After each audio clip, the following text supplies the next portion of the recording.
¿Qué tal, señores? Ya estamos de regreso con otra video reseña y continuando con nuestros libros de reglas. En esta ocasión algo de Warlord Games. Es el libro de reglas de Black Powder.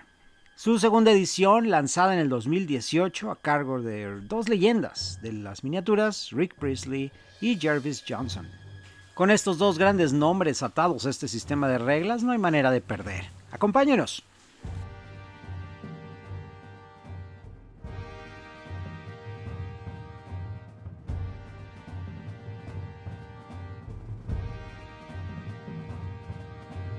El sistema de reglas de Black Powder segunda edición surgió precisamente de modificar y hacer algunos ajustes de la primera edición, que fue escrita también por Rick Priestley y Jervis Johnson. Estos chicos, digamos que gustan de un hobby muy similar a lo que se dedican a su trabajo, y en su tiempo libre ellos tenían ganas de crear un sistema de reglas en el que pudieran recrear esas batallas napoleónicas, y ellos crearon este sistema de reglas apoyados por Warlord Games, que publica en esta ocasión en pasta gruesa un hermosísimo libro con todo lo que necesitas para poder jugar en múltiples años. No nada más esto es para las guerras napoleónicas, en sí comprende desde 1705 hasta 1879. Claro que te puedes extender un poco en cualquiera de los dos límites, pero prácticamente ese es el periodo en el que estamos respaldados por este sistema de reglas. Tampoco se limita a algún lugar geográfico. Puedes irte desde España en sus guerras de sucesión, puedes irte a Waterloo, o puedes irte incluso a América durante su guerra de independencia o bien en la guerra civil. Si quieres jugar algo también en África, ¿por qué no? Estás cubierto, al igual que en Sudamérica, Centroamérica y Norteamérica en sus diferentes guerras de independencia. El libro fue completamente producido en Europa, impreso incluso en Europa, y tiene una gran calidad en el papel y la impresión. Las fotografías a todo color, con un muy buen balance de colores. La mayoría de las ilustraciones a cargo de artistas que hemos leído en otras publicaciones de Osprey Games, en sus guías precisamente de uniformes militares, así es que estamos en territorio seguro también. Iniciamos con una pequeña introducción y carta de presentación que nos deja inspirados, motivados y listos para comandar nuestras fuerzas. Y un pequeño párrafo también a cargo de H.G. Wells, en el cual nos dice que sí, todo conflicto se puede solucionar en la mesa o tirados en el piso, recreándolo, representándolo, con miniaturas, con soldados de hojalata. Y con eso nos vamos al índice. En total 198 páginas y incluyendo las tablas de referencia, escenarios y todo lo demás. En sí lo que son las reglas, digamos hasta las reglas avanzadas, son prácticamente 100 páginas. El resto ya son algunas reglas opcionales o material adicional, incluyendo escenarios y diferentes campañas. Aquellos familiarizados con Warhammer Fantasy o Warhammer 40.000, hay elementos que se van a comparar con ambos, que son muy similares, pero acá ya están perfilados para que funcionen de una manera un poco más sencilla, lógica, fluida y con el mismo nivel de intensidad y de complejidad en dado caso. Y uno de los más importantes aspectos que se manejan en este sistema de reglas es la obediencia de tus tropas, la moral de estos hombres, que también van a entender tus palabras, porque a final de cuentas era un oficial gritando en medio del campo de batalla, tratando de mantener a su gente bajo control y obediencia. Las primeras páginas del libro nos van a dar a entender un poco las bases del juego, cómo está construido un ejército, entender cómo los regimientos se van sumando y conforman una brigada, y las brigadas se van sumando y a final de cuentas forman tu ejército. La unidad mínima de tropas que tienes obviamente son las miniaturas conforman estos regimientos que vienen siendo las unidades, y cada una de estas tiene un diferente perfil que podemos ver aquí. Nos dice principalmente en cuanto a números: su habilidad de combate cuerpo a cuerpo, su habilidad de disparo, la moral, la estamina o la resistencia y habilidades especiales, al igual que el armamento que va a tener esta unidad o regimiento.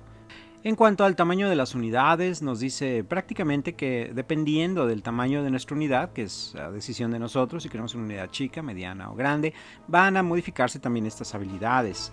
Aquí, por ejemplo, tenemos algunas unidades, tanto de caballería como de infantería. Independientemente de cuántas miniaturas haya en cada una de estas unidades, lo que va a determinar si es una unidad grande o chica es el frente que tengan, la medida de sus bases, todas ya cuando están acomodadas en fila. Y eso es lo que va a darnos los valores. Aquí nos da una pequeña tabla, el libro, en el que podemos precisamente comparar las medidas de nuestra base en el lado frontal y de esa manera ver si nuestra unidad completa es una unidad chica, mediana o grande. El libro no nos deja nada más con esas medidas, también nos dice que hay posibilidades de incluso unidades diminutas, con menos miniaturas, incluso las medidas para lo que son las bases de artillería. Uno de los factores más importantes que se van a desprender del tamaño de nuestras unidades va a ser precisamente el valor de estamina, es decir, qué tanto daño va a resistir nuestra unidad antes de que necesite empezar a hacer chequeos de moral para ver si se desbanda este grupo de hombres, salen corriendo o si mantienen la compostura en el campo de batalla. Y aquí nos da precisamente esta sección una tabla donde podemos ver esos datos. Poco a poco vamos comprendiendo conforme leemos las reglas que el libro nos da muchísimas opciones, es muy abierto incluso en el número de miniaturas que podemos meter en las diferentes bases, nos da ejemplos con diferentes dimensiones de base, cómo se ven nuestras miniaturas un poco más dinámicas, un poco más apretadas. En la siguiente sección el libro nos enseña cómo se hacen las formaciones, las diferentes formaciones de nuestras unidades. Desde la clásica fila en la que van marchando en el camino, como los cuadros o la formación de columna para poder tener mayor maniobrabilidad en el campo de batalla, o bien en línea, acomodados todos para poder abrir fuego todos en fila sin ningún problema y maximizar el número de impactos. También nos da las diferentes opciones que podemos también tener en cuanto a, por ejemplo, escaramuzas, pequeños grupos de apoyo que van a moverse más rápidamente en el campo de batalla, delante de nuestras fuerzas y pueden tirarse al piso en dado caso y dejar línea de tiro abierta para nuestros hombres. Después aprendemos un poco a cómo mover estos grupos de soldados y cómo medir todo a partir de precisamente donde está el líder de tu escuadra. Los cambios de formación también se van a medir a partir de él y ahí es donde se van a hacer los giros. Cada una de nuestras unidades con sus 4 flancos, por así decirlo, frontal, izquierdo, derecho y trasero, y también la cohesión que debe haber entre los diferentes regimientos o unidades. Estos no son obligatorios, puede no darse esas 6 pulgadas que hay entre unidades, pero claro, esto puede afectar bastante tu oficial dando órdenes. De ahí nos vamos directo a lo que son las reglas del juego. Y esto se divide, al igual que como ya hemos tenido experiencia, Warhammer Fantasy, con 2 diferentes jugadores, cada uno activando todo lo que tiene que activar su ejército y después el turno del contrario. Aquí el libro los define como jugador azul y como jugador rojo, iniciando el azul con su fase de mando, después con la fase de disparos, después fase de combate cuerpo a cuerpo y después sigue el jugador rojo. En la fase de mando lo más importante es precisamente a nuestros diferentes oficiales gritando órdenes y dando las instrucciones a sus fuerzas, y aquí es donde se hacen las diferentes tiradas para ver si las unidades obedecen. En el calor de la batalla es fácil que algunas de estas unidades malinterpreten las instrucciones y no hagan nada, y hay unas tablas especiales en las que se puede ver efectivamente el resultado de esas malas interpretaciones de obediencia. En el momento que uno de los oficiales falla en dar una orden exitosa, lamentablemente tiene que dejar de dar órdenes y deja al resto de las unidades desprotegidas. Aún así, hay algunos tipos de órdenes que se pueden dar a toda la brigada completa, es decir, un solo oficial puede comandar la misma orden a todo su ejército con la posibilidad mínima de fallar en este tipo de casos. Y también hay algún tipo de órdenes, hay cierto tipo de órdenes que son basadas en iniciativa, y estas son mucho más sencillas de cumplir, casi imposible fallar. Y eso es porque son casi instintivas para la formación o para la unidad. Como resultado de estas órdenes vamos a tener nuestros movimientos de unidades, las cuales se van a ver afectados por diferentes tipos de terreno en dado caso, tanto en el número de movimientos que podemos hacer, el desplazamiento de nuestra unidad y también los cambios de formación que podemos tener en nuestras escuadras. De ahí nos vamos a lo que es los disparos, la fase de disparos. En este momento resolvemos todos aquellos disparos de nuestras unidades. Para esto no se necesitan seguir cierto tipo de órdenes, simple y sencillamente se dispara a la unidad más cercana. Claro que si queremos disparar a otro tipo de unidad sí necesitan algún tipo de orden. Viene una tabla con los rangos de los diferentes tipos de armas que son digamos comunes en este periodo. Las reglas nos cubren desde los arcos de tiro que pueden tener nuestras unidades, las obstrucciones o bloqueo que puede haber en nuestra línea de tiro y la prioridad en dado caso a tener que dispararle lamentablemente a las unidades más cercanas. Un factor determinante también en el número de dados que vamos a poder disparar en nuestra unidad es la formación que tenemos en ese momento. Una formación de línea, por ejemplo, una fila. Todos estos chicos van a poder disparar con 3 dados en una escuadra normal, mientras que si estás en una columna nada más con 1. La artillería también sigue ciertas reglas especiales para disparos, como podemos ver, con arco de tiro, pudiendo disparar, resolver sus impactos, incluso pasando sus tiros por arriba de las cabezas de nuestros soldados aliados, siempre y cuando estén en una posición que les ofrezca esta ventaja. Las reglas consideran muchos detalles del combate, como por ejemplo también el factor de qué tanto penaliza la moral el disparo de artillería a una unidad, que es bastante. Y después nos vamos a lo que es el asalto, el combate cuerpo a cuerpo. Todas las posibilidades de este tipo de cargas y enfrentamientos están muy bien ejemplificadas con imágenes, diagramas y todo, y nos dice efectivamente cómo podemos incluso apoyar a nuestras unidades que ya están ahí, atoradas en combate. Incluso combate en miniaturas solitarias, es decir, escaramuceros, que ya se enfrentan a otros tantos hombres desorganizados, también los podemos contemplar en este tipo de casos. Las medidas para la carga, por ejemplo, se miden desde nuestro líder de escuadra, que estará acomodado en la parte central de nuestra escuadra, y se calculan hacia cualquiera de las orillas de la escuadra que vamos a saltar. Esto también nos va a dar precisamente el ángulo por el cual vamos a atacar a la escuadra o el flanco por el cual vamos a estar impactando. Después pasamos a todo lo que es la resolución de este combate, el número de dados que vamos a tirar para enfrentar a esta unidad, dependiendo también, claro, de nuestra formación. Una vez que resolvemos nuestros ataques, el oponente tiene una oportunidad también de contraatacar y después hacemos los chequeos de moral.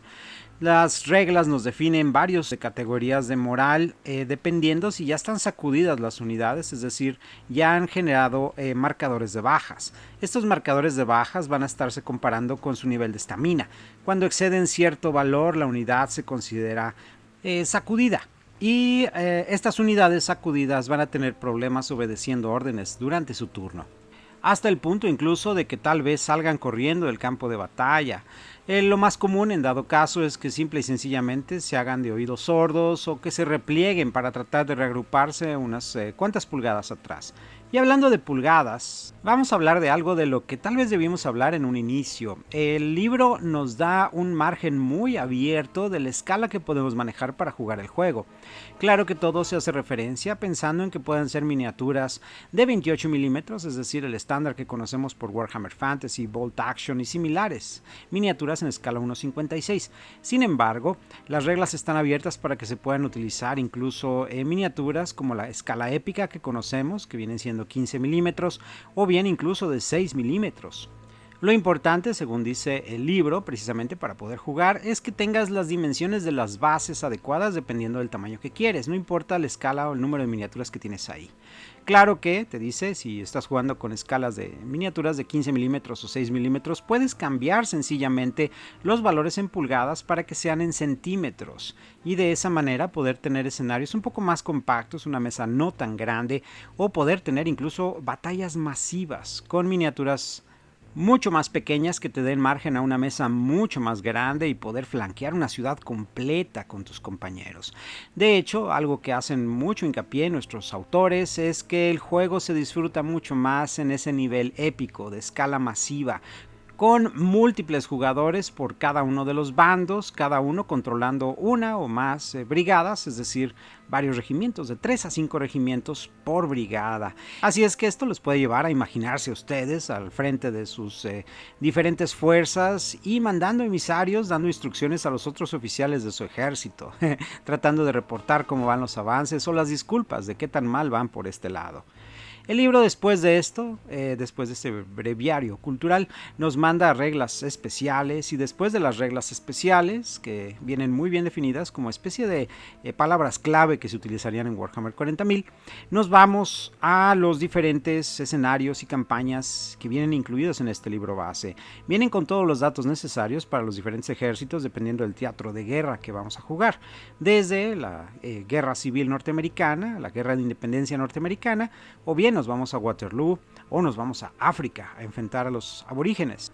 Cada uno de estos diferentes teatros de guerra viene muy bien detallado con explicaciones históricas, mapas, diagramas, incluso fotografías de las miniaturas representando este escenario que nos pueden llevar a tratar de recrear este tipo de enfrentamientos.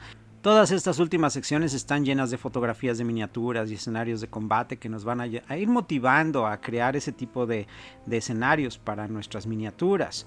Nos dan también listas de ejército recomendadas para poder recrear lo mejor posible esos escenarios, incluyendo los stats de prácticamente todas estas escuadras. Es que no nos tenemos que preocupar por más que pintar nuestras miniaturas y llevarlas al campo de batalla. Pero incluso si no tienen miniaturas y su oponente está de acuerdo, pueden escribir los nombres de las brigadas en pequeñas tablitas con estas dimensiones y ponerlas en la mesa y tratar de recrear estos enfrentamientos. Todo se vale. Claro que la batalla se disfrutará mucho más si tienes tus miniaturas con los estandartes y las banderas adecuadas. En cuanto a las miniaturas, Warlord Games tiene una gran variedad de miniaturas, incluso a dos diferentes niveles de escala. Una es para 28 milímetros, el estándar que conocemos, y la otra, que es la más recomendada por su servidor, la de escala épica. Más sencillas de pintar, menos detalle y muchas más miniaturas por caja. Tienes una brigada completa en una caja de expansión. En resumen, un sistema de reglas mega recomendado si estás buscando jugar dentro de este periodo histórico, recrear batallas muy al estilo napoleónicas o la Guerra de Independencia. Con Black Powder estás a la segura. Un sistema muy sólido y al mismo tiempo versátil y abierto. Y lo más importante, te da mucho espacio para contar una historia, muchos elementos de narrativa. Gracias por acompañarnos, nos vemos en la siguiente batalla.